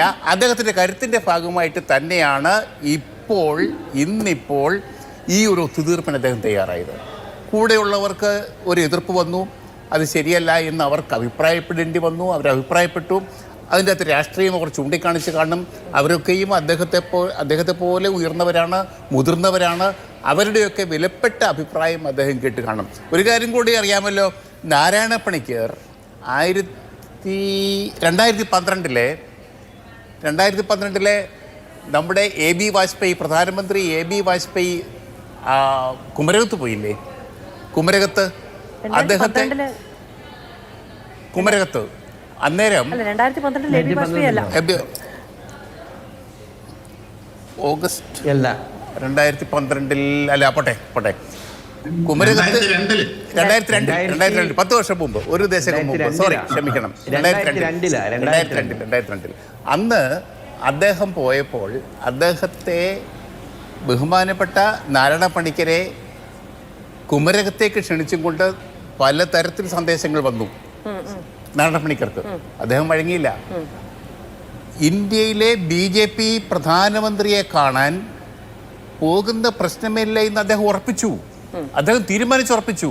അത് അദ്ദേഹത്തിൻ്റെ മാത്രം തീരുമാനമാണ്. ബഹുമാനപ്പെട്ട ഷാവു പ്രസാദ്, ഡയറക്ടർ ബോർഡിന്റെയും തീരുമാനമല്ല. മറ്റൊരു കഥ, നരസിംഹറാവു വന്ന സമയത്ത് അവിടെ സമാധിയിൽ ചെന്ന സമയത്ത് അതുമായി ബന്ധപ്പെട്ട് അത് വിമർശനം ഉണ്ടായി. അതും ആന്റണിക്കെതിരെ വിമർശനം ഉണ്ടാക്കി. അതിനൊന്നും യാതൊരു കോസലുമില്ല, അദ്ദേഹം പെരുമാറുന്ന ആളായിരുന്നു. ഇനി ഒരു കാര്യം കൂടി ഉണ്ട് കേട്ടോ, ഒറ്റ ഉദാഹരണം. അത് ഞാൻ കോട്ടയത്ത് മാതൃഭൂമിയിൽ ഇരുന്നപ്പോഴാണ്, മാതൃഭൂമി ലേഖനമായിരുന്നു, ഇവരുടെ നമ്മുടെ ഡെസ്ക് ഒന്നും വരുന്നതിന് മുമ്പാണ്. അന്ന് നമ്മുടെ സാക്ഷാൽ 1987 സാക്ഷാൽ കെ കരുണാകരൻ NSSുമായിട്ടൊരു പിണക്കം തീർക്കാൻ വേണ്ടി കോട്ടയത്ത് വന്നു. നാരായണപ്പള്ളിക്കരെ കാണാൻ കൂട്ടാക്കിയില്ല. സാക്ഷാൽ കണ്ണോത്ത് കരുണാകരൻ അവിടെ കണ്ണോത്ത് കരുണാകരൻ നാട്ടകം ഗസ്റ്റ് ഹൗസിൽ കഴിഞ്ഞു. അദ്ദേഹം കൂട്ടാക്കിയില്ല, അദ്ദേഹം പോയില്ല. ഞാൻ ദിവസവും മോട്ടോർ സൈക്കിൾ എടുത്ത് പോകും നാരായണപ്പള്ളിക്കരെ കാണാൻ. ചേട്ടാ എങ്ങനെയുണ്ടെന്ന് കാര്യം പറയാൻ. 3 ദിവസം കരുണാകരനെ അവിടെ കാത്തിരുത്തി, അദ്ദേഹം കാണാൻ പോയില്ല. നാരായണപ്പള്ളിക്കർ കരുത്തുള്ളവരാണ് സെക്രട്ടറിമാർ എന്ന് തന്നെയാണ് ഞാൻ പറയുന്നത്. എൻ്റെ അഭിപ്രായം, എൻ്റെ അനുഭവം അത് തന്നെയാണ്. ഷാഹു പ്രസാദ്. ശരി, ശ്രീ പെട്ടെന്ന് പറയും. പ്രിയപ്പെട്ട ജേക്കബ് ജോർജ് സാറേ, ഞാനും അത് തന്നെയാണ് പറഞ്ഞത്. NSSന്റെ ആദ്യാവസാന തീരുമാനം എന്ന് പറയുന്നത് ജനറൽ സെക്രട്ടറിയുടെ തന്നെയാണ്. എല്ലാ ജനറൽ സെക്രട്ടറി NSSന്റെ സെറ്റപ്പ് അതാണ്. ദീർഘവീക്ഷണത്തോടെ മന്നത്ത് പത്മനാഭൻ ചെയ്തു വെച്ച ആ ഒരു കാര്യം അദ്ദേഹം ദക്ഷിണാശാലിയൊക്കെ ആയിരുന്നു. പക്ഷെ പിന്നീട് ഇന്നത്തെ തലമുറ എന്ന് പറഞ്ഞു കഴിഞ്ഞാൽ ഇതുപോലുള്ള സാധനങ്ങളാണ്. അവർക്ക് പവറുണ്ട്. ആ പവർ കിട്ടിയിരിക്കുന്നത് ഇതുപോലുള്ള മുതലുകളുടെ അടുത്താണ്. അതിന്റെ റിസൾട്ടാണ് ഈ കാണുന്നത്. അവർക്ക് പവർ ഇല്ലാന്ന് ഞാൻ പറഞ്ഞിട്ടില്ല. പ്രധാനമന്ത്രി കാണാന്ന് പറയുമ്പോ പോയി പണി നോക്കടാ എന്ന് പറയുന്നത് അയാളുടെ സംസ്കാരമാണ്, അവരുടെ സംസ്കാരമാണ്. സംസ്ഥാനത്തിന്റെ മുഖ്യമന്ത്രിക്ക് ഒന്ന് കാണണം എന്ന് പറഞ്ഞു കഴിഞ്ഞു കഴിഞ്ഞാൽ ആരുമായിക്കോട്ടെ, എനിക്ക് കാണാൻ സൗകര്യമില്ല പറയുന്ന യോജിക്കുകയോ വിയോജിക്കുകയോ അത് പിന്നത്തെ കാര്യം. അത് ലോകത്ത് ഈ കേവല മര്യാദ എന്ന് പറയുന്ന ഒരു സാധനമുണ്ട്. അതൊക്കെ ആ കാണിക്കുന്നത് ഇവരുടെ പവർ കൊണ്ടാണ്. മന്നത്ത് പത്മനാഭൻ അത് ചെയ്തിട്ടില്ല, പക്ഷെ ഇവരത് ചെയ്യും. അതാ രണ്ടും തമ്മിലുള്ള ജനുസിന്റെ വ്യത്യാസം കൊണ്ടാണത്. ശരി, ഓക്കെ, ഞാനതിൽ കമന്റ് ചെയ്യുന്നില്ല. കാരണം ഈ പറയുന്ന കേറുമോ പോവുകയോ ചെയ്യാതിരിക്കുക എന്നതിനപ്പുറത്തേക്കും ചില രാഷ്ട്രീയ ഇടപെടലുകൾ പണ്ട് യുഗപ്രഭാവന്മാരുടെ കാലത്ത് ഉണ്ടായിട്ടുണ്ട്. അപ്പൊ അതുമായിട്ട് കമ്പയർ ചെയ്യാനും കഴിയില്ല. അത് പോട്ടെ, ഇനി മറ്റൊരു വിഭാഗത്തിലേക്ക് പോകേണ്ടതില്ല എന്ന് തോന്നുന്നു. അഡ്വക്കേറ്റ് CK വിദ്യാസാഗർ, ഇപ്പോൾ NSSന്റെ പട്ടികയിൽ ഇങ്ങനെ ഒരുപാട് പേരുടെ പേര് എഴുതി വെക്കാൻ കഴിയും. പക്ഷെ ഇപ്പുറത്ത് 10-25 വർഷമായിട്ട് നിലനിൽക്കുന്നത് ഒരൊറ്റ പേരാണ്. അത് വെള്ളാപ്പള്ളി നടേശൻ എന്നുള്ളതാണ്. അദ്ദേഹം രാഷ്ട്രീയം പയറ്റിയിട്ടുണ്ട്, അദ്ദേഹം രാഷ്ട്രീയം കളിച്ചിട്ടുണ്ട്, രാഷ്ട്രീയത്തിൽ ഇടപെട്ടിട്ടുണ്ട്, വെട്ടിയിട്ടുണ്ട്, മുന്നേറിയിട്ടുണ്ട്, അങ്ങനെ പലതും ചെയ്തിട്ടുണ്ട്. ഇപ്പോൾ പക്ഷേ അദ്ദേഹത്തിന് ഈ നീക്കം പരാജയപ്പെട്ടു പോയിരിക്കുന്നു. അത് എന്തിന്റെ പേരിലുമാകട്ടെ പരാജയപ്പെട്ടു പോയിരിക്കുന്നു. അദ്ദേഹം ആർക്കു വേണ്ടി വെള്ളം കോരിയെങ്കിലും അത് പരാജയപ്പെട്ടു പോയിരിക്കുന്നു. നോക്കൂ, വെള്ളാപ്പള്ളി നടേശൻ രാഷ്ട്രീയത്തിൽ ഇടപെട്ടിട്ടില്ല, രാഷ്ട്രീയത്തിന് വേണ്ടിയിട്ടല്ല അദ്ദേഹം ഈ ഐക്യാഹ്വാനം നടത്തിയത് എന്ന് പറയാൻ നമ്മുടെ മുന്നിൽ മാർഗമില്ല. കാരണം ഒന്ന്, അദ്ദേഹം കൈ ചുരുട്ടി മുദ്രാവാക്യം വിളിച്ച് 3-ാം തവണ പിണറായി വിജയൻ എന്ന് പറയുകയുണ്ടായി. 2, അദ്ദേഹം അതിനപ്പുറത്തേക്ക് ദൂരവ്യാപകമായി കാണുന്ന രാഷ്ട്രീയ ലക്ഷ്യം വലതു രാഷ്ട്രീയത്തിൻ്റെതാണെന്ന് സൂചിപ്പിക്കുക എന്ന സൂചന നൽകി ഈ നായാടി മുതൽ നസ്രാണി വരെ എന്ന പുതിയ വലത് രാഷ്ട്രീയ സമവാക്യത്തെ ആവർത്തിച്ചുകൊണ്ട്. അപ്പൊ അദ്ദേഹത്തെ നമുക്ക് രാഷ്ട്രീയ താല്പര്യമില്ലാത്ത സാമുദായിക നേതാവ് എന്ന പട്ടികയിൽ മാത്രം കൊണ്ടുപോയി വെക്കാൻ കഴിയുന്ന സാഹചര്യമില്ല. പിന്നെ അദ്ദേഹം പരാജയപ്പെടുമ്പോൾ അത് അദ്ദേഹത്തിന്റെ രാഷ്ട്രീയ പരാജയം എന്നതുകൂടി പറയുന്നതിൽ തെറ്റില്ലെന്ന് തോന്നുന്നു. പണ്ടേ പോലെ ഫലിക്കുന്നില്ല. ഈ പണ്ടേ പോലെ ഫലിക്കുന്നില്ല എന്ന് പറഞ്ഞിട്ട് ഒരു ഈരടി ഉണ്ടല്ലോ, അത് വിചാരിച്ചാൽ മതി. ഇന്നിപ്പോൾ മറ്റൊരു ഫലിതം ഒരുപക്ഷെ മാധുവിൻ്റെ ശ്രദ്ധയിൽപ്പെട്ടോന്നറിയില്ല. ഇന്ന് കൊടുത്ത പത്മഭൂഷൺ ഉണ്ടല്ലോ, ഇന്ന് കൊടുത്ത പത്മഭൂഷൺ അതുപോലെ പത്മവിഭൂഷണും VS അച്യുതാനന്ദൻ അവർക്ക് പത്മവിഭൂഷണും വെള്ളാപ്പള്ളിക്ക് പത്മഭൂഷണും കൊടുത്തിരിക്കുന്നു. ഇതിനകത്തൊരു തമാശ ഉണ്ട്, ഒരുപക്ഷെ ആരും ശ്രദ്ധിച്ച് കാണില്ല. അതായത് VS അച്യുതാനന്ദൻ വാദിയായിട്ട് കൊടുത്തിരിക്കുന്ന കേസിലെ പ്രതിയാണ്, 1-ാം പ്രതിയാണ് വെള്ളാപ്പള്ളി നടേശൻ. ആ വെള്ളാപ്പള്ളി വാദിക്കും പ്രതിക്കും, ഒരു ക്രിമിനൽ കേസിലെ വാദിക്കും പ്രതിക്കും ഒരേ സമയം കേന്ദ്ര സർക്കാരിൻ്റെ ഏറ്റവും വലിയ അംഗീകാരങ്ങൾ, ഒരു സാമൂഹ്യ അംഗീകാരങ്ങൾ കൊടുക്കുക എന്ന് പറയുന്നത് ഒരുപക്ഷെ ഈ പത്മഭൂഷൺ കൊടുത്തു തുടങ്ങിയ കാലത്തുനിന്ന് ഇന്നേ വരെ അതിൻ്റെ ചരിത്രം നോക്കിയാൽ കാണുമെന്ന് തോന്നുന്നില്ല. പിന്നെ ഉണ്ട് റെക്കോർഡ് 124 126 എൻ്റെ കണക്കിൽപ്പെട്ടിടത്തോളം ഏതാണ്ട് 126 കേസുകളിൽ മിസ്റ്റർ നടേശൻ പ്രതിയാണ്. 166, പിന്നെ ആ മഹേശൻ മരിച്ച സംഗതി വരുമ്പോൾ 127 ആവും. അങ്ങനെ ഒരു 127 കേസിൽ പ്രതിയായിട്ട് കേരളത്തിൽ നിലനിൽക്കുന്ന നമ്മുടെ കോടതികളിലേക്ക് എത്താൻ ഭാഗമായി കിടക്കുന്ന കേസുകളിൽ പ്രതിയായിട്ടുള്ള മനുഷ്യനെ ആണ് പത്മഭൂഷൺ കൊടുത്തിരിക്കുന്നത്. അതും ഒരു റെക്കോർഡായിരിക്കും. ഇത്രയും കേസിൽ പ്രതിയാകാൻ യോഗ്യമുള്ള ആള്, യോഗ്യം കിട്ടിയ ആളിന് ഇതിനു മുമ്പ് എപ്പോഴെങ്കിലും പത്മഭൂഷണോ പത്മവിഭൂഷണോ ഒക്കെ കിട്ടിയിട്ടുണ്ടോ എന്ന് എനിക്കറിയില്ല. നിങ്ങളൊന്ന് പരിശോധിച്ചാൽ നന്നായിരിക്കും. അങ്ങനെ എല്ലാം കൊണ്ടും റെക്കോർഡാണ്. ഒരേ കേസിലെ വാദിക്കും പ്രതിക്കും. അത് ഹൈക്കോടതി പറഞ്ഞു 1 മാസത്തിനകം കുറ്റപത്രം സമർപ്പിച്ചോളം, നിങ്ങൾ പോയി ജാമ്യം എടുത്തോളം എന്ന് കർശനമായിട്ട് ഹൈക്കോടതി ഉത്തരവ് കൊടുത്ത കേസിലെ പ്രതി, ആ കേസിലെ വാദി പരേതനായ VS, ആ കേസിൽ ഞാനും ഒരു കക്ഷിയാ. ഞാൻ VSനോടൊപ്പം ആ കേസിൽ കക്ഷി ചേരാനായിട്ട് ഹൈക്കോടതിയിൽ അപേക്ഷ കൊടുത്തിട്ടുള്ളതാ. അപ്പോൾ വാദിക്കും പ്രതിക്കും ഒരേ സമയം ലോട്ടറി അടിച്ചിരിക്കുന്നു എന്ന രീതിയിൽ ഒരു റെക്കോർഡും കൂടെ നമുക്കിവിടെ കാണാൻ സാധിക്കും. പിന്നെ രാഷ്ട്രീയം അല്ല, SNDP യോഗത്തിൻ്റെ ഡയറക്ടർ ബോർഡ് മെമ്പർമാരെ പറ്റിയിട്ട് എന്താ ഇപ്പോൾ പറയുക? NSSൻ്റെ ഡയറക്ടർ ബോർഡിൽ വിവരമുള്ളവർ ഉണ്ട് എന്ന് ഞാൻ പറഞ്ഞത് എനിക്ക് കുറേ പേരെ നല്ലപോലെ അടുത്തറിയാവുന്ന പലരുമുണ്ട്. അവരും എൻ്റെ അടുത്ത് പല വ്യവഹാരങ്ങളുമായിട്ട്, അവരുടെ സംഘടനയുമായിട്ട് ബന്ധപ്പെട്ട വ്യവഹാരങ്ങളുമായിട്ട് എൻ്റെ അടുത്ത് വരികയും എൻ്റെ നിയമസഹായം തേടുകയും ഒക്കെ ചെയ്തു എനിക്കറിയാം. പിന്നെ SNDP യോഗത്തിൽ അത്തരത്തിലുള്ള ആളുകളുടെ എണ്ണം നല്ല കുറവാണ്. അവിടെ ഇപ്പോൾ ഈ വാഴപ്പണ്ടിയിൽ തീർത്ത നട്ടെല്ലുകളുമായിട്ടും നടക്കുന്ന കുറേ അധികം പേരുണ്ട്. പിന്നെ വളരെ അപൂർവമായിട്ട് നട്ടെല്ല് നിവർത്തി നിന്ന് അഭിപ്രായം പറയാനായിട്ട് മെനക്കെടുന്ന ആളുകൾ അതിനകത്ത് ഇപ്പോൾ ഉള്ളൂ. അഭിപ്രായം ഉള്ളവരുണ്ടാകാം, പക്ഷേ അഭിപ്രായം പരസ്യമായിട്ട് പറയാൻ വേണ്ടിയിട്ട് മെനക്കെടുന്നവരുടെ എണ്ണം തീരെ കുറവാണ്. അതാണ് വെള്ളാപ്പള്ളി നടേശൻ്റെ ഒരു ഭരണത്തിൻ്റെ ഒരു തന്ത്രം.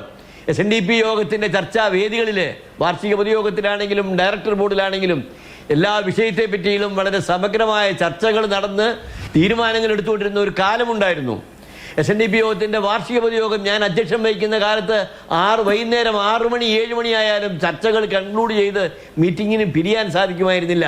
ഇന്നിപ്പോൾ ഉച്ചയോട് കൂടിയിട്ട് നല്ല മൃഷ്ടാന്ന ഭോജനവും എല്ലാവർക്കും കഴിച്ചുകൊണ്ട് അവിടെ യോഗസ്ഥലത്ത് നിന്ന് പിരിഞ്ഞു പോകാൻ കഴിയുന്നത് ഉച്ചയ്ക്ക് ശേഷം സിറ്റിംഗ് തന്നെ വേണ്ടി വരാത്ത വിധത്തിൽ വാർഷിക പൊതുയോഗങ്ങൾ നടത്തുന്നതിൽ വെള്ളാപ്പള്ളി നടേശൻ വളരെ സമഗ്രമായിട്ട് വിജയം കണ്ടിട്ടുണ്ട് ഈ കഴിഞ്ഞ കാലങ്ങളിലെല്ലാം എന്ന് ഞാനിവിടെ സൂചിപ്പിക്കുക. ഇവിടെ ഈഴവ സമുദായത്തെ സംബന്ധിച്ചിടത്തോളം വെള്ളാപ്പള്ളി നടേശൻ SNDP യോഗത്തിന് തീരാ ഭാരമായി മാറിയിരിക്കുന്നു, തീരാ കളങ്കമായി മാറിയിരിക്കുന്നു. SNDP യോഗം പ്രതിനിധാനം ചെയ്യുന്ന എൻ്റെ ആശയ സംഹിതകളെ പാടെ ഖണ്ഡിച്ചുകൊണ്ട് അദ്ദേഹം ഈ പ്രസ്ഥാനത്തെ മുന്നോട്ട് പൊയ്ക്കൊണ്ടിരിക്കുന്നു. അതോടൊപ്പം ഇവിടെ ഈ കോളേജിൻ്റെ അഡ്മിഷൻസും കാര്യങ്ങളെ സംബന്ധിച്ചുമൊക്കെ ചോദിച്ചപ്പോൾ വിദ്യാസാഗറിന് ഇതൊക്കെ തുറന്നു പറയാൻ പറ്റുമോ എന്ന് അദ്ദേഹം സംശയം പ്രകടിപ്പിച്ചു. ഇതിനെ തുറന്നു പറയുന്നതിന് ഒരു കുഴപ്പവുമില്ല. SNDP യോഗത്തിന് വിദ്യാഭ്യാസ സംഭാവനകൾ സ്വീകരിച്ചുകൊണ്ടിരുന്നതിന് കൃത്യമായി കണക്ക് വെക്കുകയും ആ പണം അപ്പോൾ തന്നെ ട്രസ്റ്റിൻ്റെ പേരിൽ ഫിക്സഡ് ഡിപ്പോസിറ്റായിട്ട് കീപ്പ് ചെയ്തും ട്രസ്റ്റിൻ്റെ ഭരണം നടത്തിയ ഒരു ജനറൽ സെക്രട്ടറി ഉണ്ടായിരുന്നു. അദ്ദേഹം പിൽക്കാലത്ത് SNDP യോഗത്തിൻ്റെ പ്രസിഡന്റുമായി. അദ്ദേഹമാണ് MK രാഘവൻ വക്കീൽ. ഈ രാഘവൻ വക്കീലിൻ്റെയൊക്കെ ആ പ്രഭാവകാലത്താണ് ഞാനൊക്കെ SNDP യോഗത്തിൻ്റെ പ്രവർത്തനത്തിലേക്ക് ആകൃഷ്ടനായി അതിൻ്റെ പല തലങ്ങളിലുമൊക്കെ പ്രവർത്തിക്കാൻ ഇടയായിട്ടുള്ളത്. SN ട്രസ്റ്റിൻ്റെ ഭരണത്തിൽ റിസീവറെ വെക്കുമ്പോൾ പോലും അന്നിരുന്ന ഡിവിഷൻ ബെഞ്ച് ആ ഹൈക്കോടതി ജഡ്ജി ട്രസ്റ്റ് പിരിച്ചു ട്രസ്റ്റിൻ്റെ ഭരണസമിതിയെ മാറ്റിക്കൊണ്ട് റിസീവറെ വെച്ചപ്പോൾ പോലും അതിൻ്റെ റിസീവറായിട്ട് അതിന് നേതൃത്വം കൊടുത്ത ട്രസ്റ്റിൻ്റെ ജനറൽ സെക്രട്ടറിയായ MK രാഘവൻ വക്കീലിനെ തന്നെ നിയോഗിച്ചത് ഞാൻ ഓർമ്മിച്ചു പോവുകയാണ്. അത്ര സുതാര്യമായും സത്യസന്ധമായും ഇത് വിദ്യാഭ്യാസ സംഭാവനയാണ്, ഇത് ഞങ്ങളുടെ കണക്കിലുണ്ട്, ഇത് ബാങ്കിൽ ഓരോ ആളിൻ്റെയും പേരിൽ വരുന്ന നിയമനം കിട്ടി ഓരോ ആളിൻ്റെയും പേരിൽ സ്വീകരിക്കുന്ന സംഭാവന തുകകൾ ബാങ്കിൽ ഫിക്സഡ് ഡിപ്പോസിറ്റായിട്ട് നിക്ഷേപിക്കുന്നുണ്ട് എന്ന് ഹൈക്കോടതിയിൽ തുറന്നു പറഞ്ഞ ഒരു SNDP യോഗം ജനറൽ സെക്രട്ടറി ആയിരുന്നു പരേതനായ MK രാഘവൻ വക്കീൽ. അതുകൊണ്ട് ഇതൊക്കെ സുതാര്യമായിട്ട് നടത്താൻ ആഗ്രഹിച്ചാൽ സുതാര്യമായിട്ട് നടത്താം. പക്ഷേ നിർഭാഗ്യവശാൽ കഴിഞ്ഞ കുറേ വർഷങ്ങളായിട്ട് തീരെ സുതാര്യതയില്ലാതെ ഇതെല്ലാം പോകുന്നു. ഒരു വർഷം 10ഉം 100ഉം പോസ്റ്റുകൾ സാങ്ഷൻ ചെയ്യുന്നുണ്ട്. ഈ 100 പോസ്റ്റുകൾക്ക് ഇവിടെ സൂചിപ്പിച്ച വലിയ സംഖ്യയുണ്ടല്ലോ, 1 കോടി. ആ 1 കോടി അല്ലെങ്കിൽ ഏതാണ്ട് അതിനടുത്ത സംഖ്യകൾ ലേലം വിളിച്ച് കച്ചവടം ചെയ്യുന്ന നല്ല ബിസിനസ്സുകാർ അങ്ങനെയാണല്ലോ. നല്ല നല്ല മാർക്കറ്റിംഗ് തന്ത്രം അറിയാവുന്ന രീതിയിൽ അതിനെ മാർക്കറ്റ് ചെയ്തിട്ട് സമ്പാദിക്കുന്ന സ്വത്തുക്കൾ, ആ പണം എന്ത് ചെയ്യുന്നു എന്ന് പോലും അറിയാനായിട്ട് സമുദായത്തിന് അവസരമുണ്ടാകുന്നില്ല എന്നുള്ള വലിയ ദുർഗതി കഴിഞ്ഞ 10, 20, 25 കൊല്ലത്തിനിടയ്ക്ക് ഇതിന് വന്നുകൂടിയിട്ടുള്ള വിദ്യാഭ്യാസ സംഭാവനകൾ സംബന്ധിച്ച് ഒരു ഊഹവും ആർക്കും തരാത്ത വണ്ണം, നടത്താൻ കഴിയാത്ത വണ്ണം അതെല്ലാം ഇരുട്ടിൽ ഒളിപ്പിച്ച് വെച്ചിരിക്കുക. എന്നാൽ എവിടെയെങ്കിലും എന്തെങ്കിലും ഒരു അസറ്റ് ക്രിയേഷൻ, ഞാൻ അതാണ് കഴിഞ്ഞ ദിവസം ചർച്ചയിൽ സൂചിപ്പിക്കേണ്ടായി, ഒരു അസറ്റ് ക്രിയേഷൻ എവിടെയെങ്കിലും വെച്ച് ഇതാ ഞാൻ നിങ്ങൾ എഞ്ചിനീയറിംഗ് കോളേജ് ഉണ്ടാക്കി, ഞങ്ങൾ മെഡിക്കൽ കോളേജ് ഉണ്ടാക്കി, അല്ലെങ്കിൽ ഇത്ര കോളേജുകൾ പുതുതായിട്ട് ഉണ്ടാക്കി, അതിനെല്ലാം ഈ സമ്പത്ത് വിനിയോഗിച്ചിട്ടുണ്ട് എന്ന് സമുദായങ്ങൾക്ക് പറഞ്ഞ് ആശ്വസിക്കാൻ കഴിയുന്ന ഒരു സാധനമെങ്കിലും കാണാൻ ഈ 30 കൊല്ലത്തിനിടയ്ക്ക് വെള്ളാപ്പള്ളി നടേശനും അദ്ദേഹത്തിന്റെ സുഹൃത്തുക്കൾക്കും കഴിയുന്നില്ല എന്നുള്ളതും പച്ചയായ യാഥാർത്ഥ്യമാണ്. ഇതൊക്കെ തിരിച്ചറിയുന്നുണ്ട്. ഈ തിരിച്ചറിവുകൾ ഒരു വലിയ പൊട്ടിത്തെറിയിലേക്ക് പോകും എന്നറിയാവുന്ന നടേശൻ അതിന് തടയിടാൻ വേണ്ടിയിട്ട് രൂപപ്പെടുത്തിക്കൊണ്ടിരിക്കുന്ന ഓരോ തന്ത്രങ്ങളുടെ ഭാഗമാണ് ഇപ്പോഴത്തെ ഈ പെട്ടെന്നുള്ള നായരവി ഐക്യവും അതുപോലെ കേന്ദ്ര സർക്കാരുമായിട്ടുള്ള പാലങ്ങൾ പണിയുന്നതും എല്ലാം. ഇടവേള, തിരികെ സ്വാഗതം ചർച്ചയിലേക്ക്. ശ്രീ ഷാബു പ്രസാദ്, ഈ പത്മ വിള്ളലിനൊരു വലിയ കാരണമായോ? കാരണമായിട്ടുണ്ടാകാം, തീർച്ചയായിട്ടും. അതിൻ്റെ അകത്തൊരു വലിയ അതൊരു റീസൺ തന്നെയായിരിക്കും. അതിൻ്റെ ഒരു ഇമ്മീഡിയറ്റ് റെസ്പോൺസായിട്ട് ആദ്യം വന്ന ഒരു തീരുമാനം ഇതാണ്. ഇപ്പോഴുണ്ടായ ഈ തീരുമാനത്തിൻ്റെ കാരണം ഈ വെള്ളാപ്പള്ളി നടേശന് കിട്ടിയ കാര്യം, അങ്ങനെ ഒരു ഈഴവൻ നായരുടെ മേളിൽ കയറി കളിക്കുന്നോ എന്ന ആ ഒരു ധാർഷ്ട്യത്തിന്റെ പുറത്ത് തന്നെ ഉണ്ടായ ഒരു തീരുമാനം തന്നെയാണിത്. ഇല്ലെങ്കിൽ ഇപ്പൊ എന്താ ഈ പറയുന്നത്, എന്തിനാ തുഷാർ വെള്ളാപ്പള്ളി അയക്കുന്നത്? അയാൾ NDA നേതാവല്ലേ? എന്താ എൻ മകനെ പോലെ സ്വീകരിക്കും എന്ന് പറഞ്ഞപ്പം ഈ മനുഷ്യൻ അറിയില്ലായിരുന്നോ? തുഷാർ വെള്ളാപ്പള്ളി അദ്ദേഹത്തിന്റെ അവരുടെ വെള്ളാപ്പള്ളി നടേശന്റെ മകൻ മാത്രമല്ല, അദ്ദേഹം NDAയുടെ ഭാഗമാണ്, NDAയുടെ നേതാവാണ്. പ്രധാനമന്ത്രി വരുമ്പോൾ കാണാറുണ്ട്. ഈ ബന്ധമുണ്ടെന്നുള്ളത് ഈ പെട്ടെന്ന് അങ്ങോട്ട് ഇന്നലെ ഒരു ദിവസം ഉണ്ടായ സംഭവമൊന്നും അല്ലല്ലോ അത്. അപ്പൊ അതിന്റെ കാരണം ഇതേ ഉള്ളൂ, പച്ചയായ അസൂയ, കുശുമ്പ്. ഇതിനൊക്കെ ഇത്രയേ ഉള്ളൂ എൻ്റെ മാധു. മാനസികമായിട്ട് യാതൊരു വളർച്ചയോ അല്ലെങ്കിൽ ആ ഒരു സംസ്കാരമോ പറയാൻ പറ്റില്ല. NSS ജനറൽ സെക്രട്ടറി എന്ന പൊസിഷനെ കുറിച്ച് മാത്രമുള്ള പരാമർശങ്ങൾ ദയവ് ചെയ്ത്. അല്ലല്ല, ഞാനതാ പറഞ്ഞത്. NSS ജനറൽ സെക്രട്ടറി എന്ന് പറയുന്ന പൊസിഷനെ പറ്റി പറയുമ്പോൾ ആ പൊസിഷനിൽ ഇരിക്കുന്ന വ്യക്തിയെ പറ്റി നമുക്ക് പറയേണ്ടി വരുമെന്ന്. അവരുടെ പ്രതികരണങ്ങൾ, അവരുടെ വാക്കുകൾ നിങ്ങൾക്ക് ഇവിടെ നിന്ന് പറയാൻ പറ്റുമോ? കഴിഞ്ഞ ദിവസം ശബരിമല പമ്പയെ പറ്റി, പമ്പയിലെ ജലത്തിനെ പറ്റി ഈ മഹാനായ ജനറൽ സെക്രട്ടറി, ഭീകരനായ സർവശക്തനായ ജനറൽ സെക്രട്ടറി പറഞ്ഞ വാക്കുകൾ ഇവിടെ ഒന്ന് ആവർത്തിക്കാൻ ഈ 4 പേരിൽ ആർക്കെങ്കിലും ധൈര്യമുണ്ടോ? പറ്റുമോ? പബ്ലിക്കായിട്ട് മാധ്യമങ്ങളുടെ മുമ്പിൽ പറഞ്ഞത് അത്ര സംസ്കാര ശൂന്യരാണ് ഇവര്. അതുപോലെയുള്ളൂ. അതുകൊണ്ട് വ്യക്തിപരമായിട്ട് പറയാമില്ല, ആ വ്യക്തികളെ പറ്റി പറയാം. പൊസിഷനിൽ ഇരിക്കുന്ന വ്യക്തികളെ പറ്റി പറയേണ്ടി വരും. അങ്ങനെയുള്ള വ്യക്തികളാണ് ഒരു മുഖ്യമന്ത്രിയെ 3 ദിവസം കാത്തിരുത്തി. വലിയ സംഭവമായി പോയി. ഒരു പ്രധാനമന്ത്രി വിളിച്ചപ്പോൾ കാണാൻ സൗകര്യമില്ല എന്ന് പറഞ്ഞു. വലിയ കാര്യമായി പോയി. അവിടെ ചെന്ന സമയത്ത് അവിടെ പുഷ്പാർച്ചന നടത്തിയപ്പോൾ അവിടെ ഉള്ളവർ തന്നെ വിളിച്ചത്, എന്തായാലും ജനറൽ സെക്രട്ടറി ഉണ്ട്, അദ്ദേഹത്തിനെ ഒന്ന് കണ്ടിട്ട് പോകുമെന്ന് പറഞ്ഞപ്പം എന്തിനാ ഇങ്ങോട്ട് വലിഞ്ഞു കയറി വന്നത് എന്ന് ചോദിക്കുന്നതൊന്നും ഇതൊന്നും വലിയ കാര്യമൊന്നും ഇവരുടെയൊക്കെ വിചാരം ഇതൊക്കെയുണ്ട് വലിയ സംഭവമാണെന്നാ. ഇതൊക്കെ സംസ്കാര ശൂന്യതയുടെ മാക്സിമം ആണത്. മന്നത്ത് പത്മനാഭൻ ഉണ്ടാക്കിയ ആ മഹാസ്ഥാപനത്തിന്റെ അവിടെ കയറിയിരിക്കുന്ന പണ്ടത്തെ അടിയന്തരാവസ്ഥ കാലത്ത് കരുണാകരന് ദേഷ്യം വന്നൊരു പാട്ടുണ്ടല്ലോ, കനകസിംഹാസനത്തിൽ കയറിയിരിക്കുന്ന ഇവൻ എന്ന് പറയുന്ന പോലെ. അതുപോലെയുള്ള ജന്മങ്ങളാണ് ഇതൊക്കെ. പറയാതിരിക്കാൻ വയ്യ. ആത്മരോഷം കൊണ്ട് തന്നെ പറയുന്നതാണ് മാധു.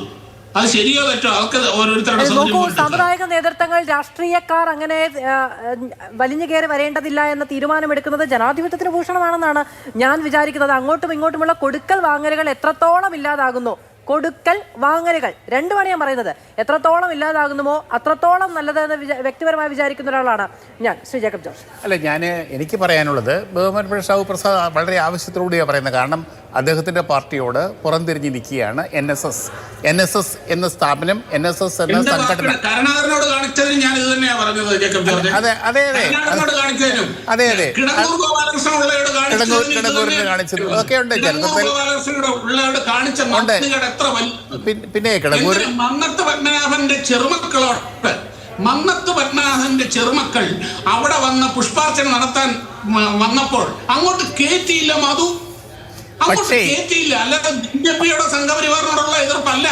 പക്ഷേ NSS അല്ലല്ല, ഞാനൊരു വാക്ക് പറയട്ടെ.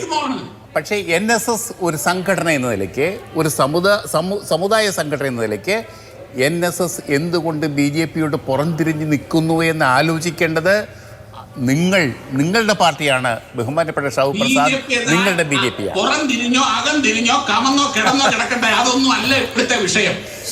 ശരി ഞാൻ ഇടപെടുകയാണ്. എന്തായാലും ഇതുമായി ബന്ധപ്പെട്ട് അതായത് ഈ NSS SNDP ഐക്യമുണ്ടാകുന്നു, അത് രാഷ്ട്രീയത്തിൽ സാമുദായിക രാഷ്ട്രീയം ഈ തെരഞ്ഞെടുപ്പ് കാലത്ത് ശക്തമായി പ്രതിഫലിക്കാൻ പോകുന്നു എന്ന വിശകലനങ്ങളെയും വിലയിരുത്തലുകളും ഒക്കെ അട്ടത്ത് വെപ്പിച്ചുകൊണ്ടാണ് ഇന്നിപ്പോൾ ഈ ഐക്യ ആഹ്വാനം ഇല്ലാതായിരിക്കുന്നു എന്ന പ്രഖ്യാപനം വരുന്നത്. ഇലക്ഷൻ രാഷ്ട്രീയത്തിൽ നടക്കട്ടെ. വളരെയധികം നന്ദി പാനലിസ്റ്റുകൾക്കും പ്രേക്ഷകർക്കും.